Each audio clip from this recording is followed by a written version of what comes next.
Hi friends, ఎలా ఉన్నారు friends? నేనైతే బాగున్నాను ఫ్రెండ్స్.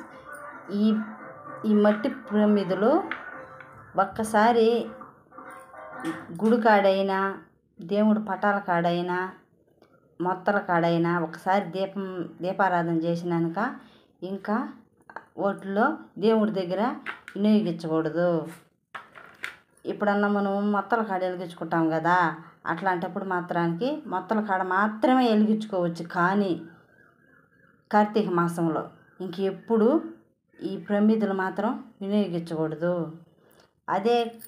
ఇదే కంచువైతే ఇవైతే కడిగేసుకొని మళ్ళీ పెట్టుకోవచ్చు.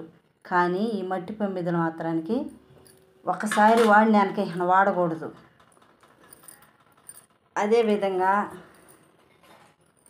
ఇట్లాంటి స్టీలు ఉంటాయి కదా, ఈ స్టీలు మాత్రానికి పూజ గదిలో వాడకండి. ఎందుకంటే ఇవి సిలుం పడతాయి కాబట్టి ఈ స్టీలు ప్రమిదలు ఉన్నా కానీ వాడకండి. ఇవి మాత్రానికి పూజ చేసేదానికి మాత్రం వాడొద్దు. ఇవి మాత్రమే వాడుకోండి తెప్పించుకొని.